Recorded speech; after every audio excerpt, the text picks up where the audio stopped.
reps at throwing the ball.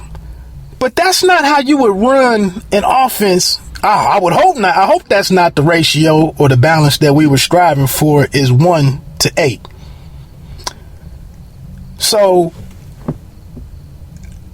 I'm tired of defending Robert, but I'm just saying you owe it to the other 53 or the other 52 guys on that team. Sit Robert down and let's move on. Because the first week with Ndamukong Suh, Grimes, and Cameron Wake, and then Tannehill, who was drafted in that same class with RG3 and who's showing some signs of progress. The Boo Birds are going to be out early in FedEx Field.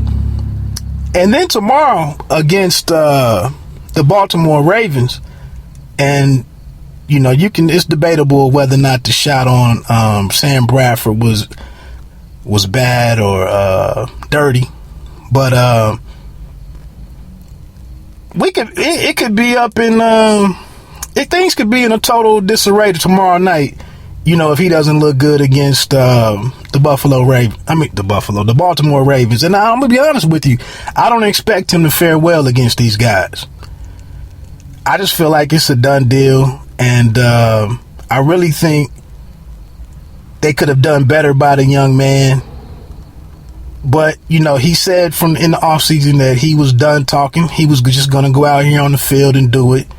And he's, week by week, he's gradually gotten back on the microphone. And today's thing was, I just work here.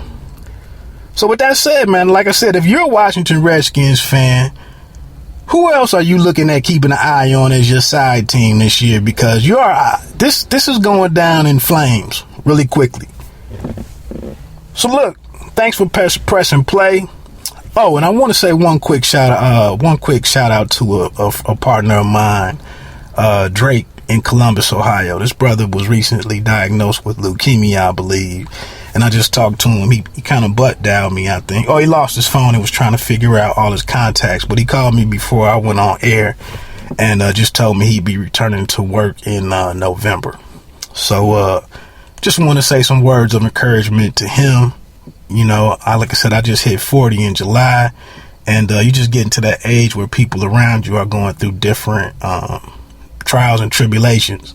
And I could only imagine what it was to hear that diagnosis at, I think he might be between 40 and 42 or something. So just great to see that man getting back on his feet and getting back on with his life. So once again, I'm getting ready to welcome my guest to the show to talk about some R&B.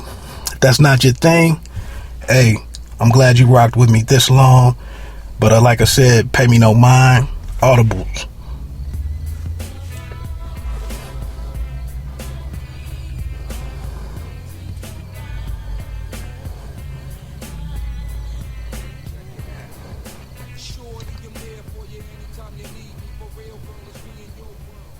So right now, I'd like to welcome to Pay Me No Mind a real special partner of mine. We've been down for a couple of decades now. Don't mean to date ourselves, but one of my favorite people to chop it up with about music. So right now, I want to welcome my man Rashid Taylor to the show. We also affectionately refer to brother Rashid as Wikishia. So say hello to the people, man. Hey, what's going on, listening public? Good to be on with you, brother. Yeah, hey, I appreciate you checking out the show from time to time and giving me some feedback, man. I try to make this a forum for subjects such as this that are near and dear to my heart. So I'm honored to have you on to, like I said, to bounce some stuff off of you, kind of weigh in on the state of the R&B game. You actually inspired me to get to this place because I ran across your old blog on music. I think you had a Heavy D song out there or something. Yeah, my Heavy D joke, man.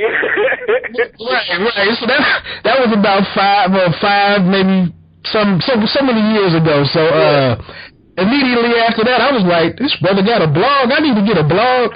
So I appreciate that. One other thing to anybody listening, I want to say that Rashid also he carries a good word with him.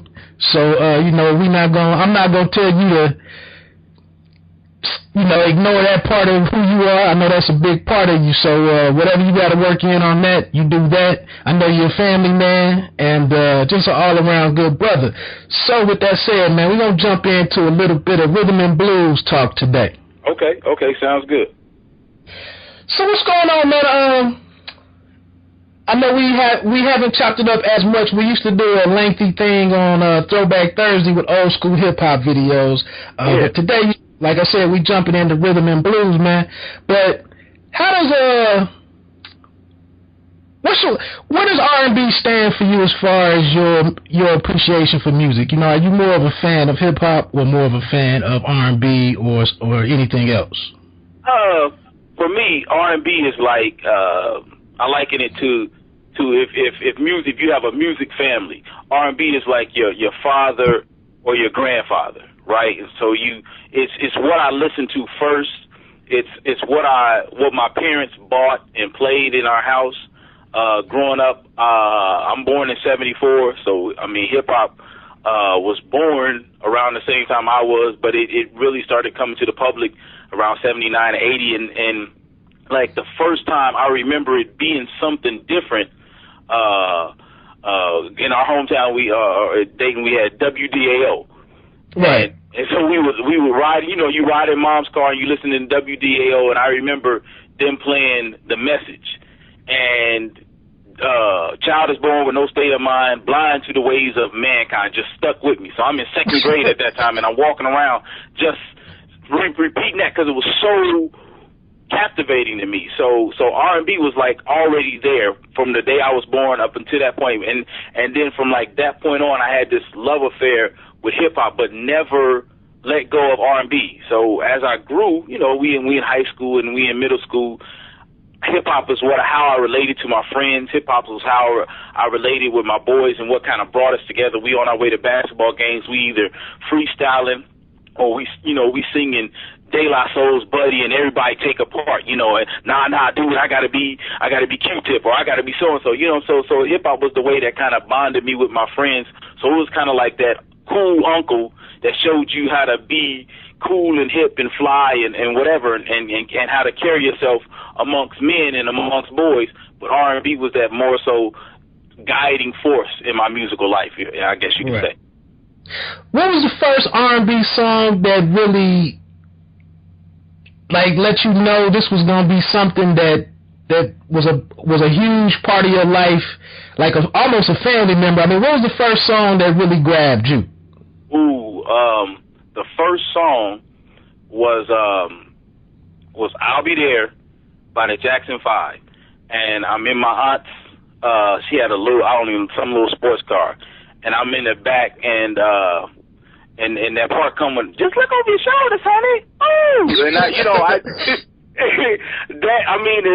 5 or 6 or however old I was, I could have been no more than 6. But whatever, at that age, when I heard that was it for me. I didn't know who he was, I didn't know nothing about little Michael Jackson outside of, you hearing ABC here and there, but by that time he was a grown man. So I didn't know about Little Mike. And so when I heard that, I was hooked. I wanted to do it. I tried to emulate it, you know what I'm saying, and whatever. Right. So I kind of started, at that age digging into my pop's crates and looking at album liner notes and credits, and I remember looking at Song in the Key of Life and realized that Stevie Wonder did everything.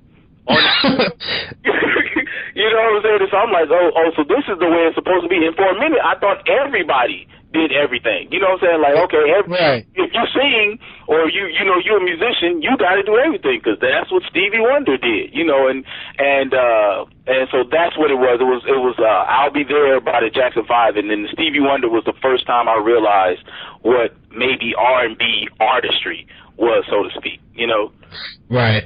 I say for me, my mom messed around and bought some tickets for Luther Vandross, and I can't remember who the opening act was, but I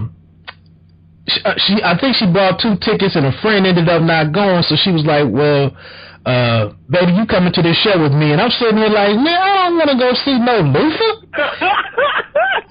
And, you know, so I got dressed up, and I'm all, you know, mouth all out. Yeah. On the way there, like, man, this is lame. Yeah. And actually, it was crazy because once I got inside, I saw about 4 females that were in a grade near me. And you know, when I got in there, they were like, "Hey, Reggie," and I was like, "Oh, you know, like I'm looking at it like I'm supposed to be here." And so anyway, man, once Luther got out there and did some of the vocal stuff that only he could do, man. Right. That was like, and I mean, this may be 8th or 9th grade, and I ain't heard a whole lot of R&B, man, but I think that might have been my first concert. And when I sat there, and like you said, when he displayed that level of artistry and skill and control of his voice, I left out of there a different person that night. Yeah. Man, so was that Little Luther or Big Luther? This might have been Luther, a little sloppy Luther, you know. You know, like his shirt. I mean, his shirt tail probably wasn't all the way tucked in. He was a little loose around the waist and everything. Yeah. Okay. So that was yeah. Right, he tore it up. Like I said, in the background, ladies was, you know, they were sharp. Like I said, I left out of there, and everything that I had been hearing on record really had a new meaning for me afterwards. Yeah. And, you know, it was cool. And then I also throw it in before we get to this next part. Another thing that like you said, when I started digging through albums and liner notes and all that stuff, I started realizing that all of my favorite hip-hop was sampled or based off of great R&B stuff. So right. Then I was like, well, I really don't need to mess with you guys. I could just go straight to the source and... Yeah. You know, I just kind of cut out the middleman at that point. Mm-hmm. But so let's jump ahead for a minute, man. What I wanted to talk about, I asked you what were your thoughts on R&B in 2015, and I sent you a list of names, but then I also went back. I was a little down on R&B, except for the one guy that I've been riding with the last 8 years probably was Raheem DeVaughn and Joe. But last year, man, in July, Marsha Ambrosius came out with her Friends and Lovers album, and just wanting to hear something new, man, just wanting to hear some good R&B and hoping that there was some on the market, you know. And I actually heard the remake song that she did of Sade's with the J. Rule beat underneath it with Dr. Dre on it. Yes, yeah. Stronger or something. Mm-hmm. And when I heard that, you know, I was like, you doing a lot of things here, messing with Sade and messing with a beat like Come Clean. So I was like, let me check it out. But when I got home, man, and the whole album was pretty much press play, it kind of lit that spark. Like, man, we got some R&B back on the scene. And so I also told you, you know, as you already know, D'Angelo dropped in mid-December. Mm-hmm. You know, overnight. That was his first album in, 14 years? 14 years, man. So, what's going on with you, man? I mean, who you listening to nowadays? You know, what do you like? How are you relating to this longtime friend right now? There's, like, the Marsha Ambrosius was a surprise. Because, one, I wasn't expecting it to come out. And when I was put onto it by you and another guy, I checked it out, and it's interesting that you said press play, because you, like me, you bought CDs, sometimes used, sometimes new, but when you got the chance to listen to it, you didn't have much time at the station. Exactly. So it had to hit you right away, or you skip it. And that's still the same way I kind of receive music now, because it's so much of it. Even though it may not be on a scale as grand as I would like it or whatever, it's still so much of it that's coming at you. So it has to hit me right away, and that's one that hit me, and I haven't marinated with it the way I would like to. But the way she's using her voice now, at first it was kind of unsettling. You know what I'm saying? Cause right. I was used to the floetry mode of vocals that she was doing, and I love that. And I love the way she played with that amongst the floor assist. and was really cool with that. And in the first late nights and early mornings or whatever the first album was, I was like, okay, I'm kind of that. But she is she's manipulating her vocals in such a way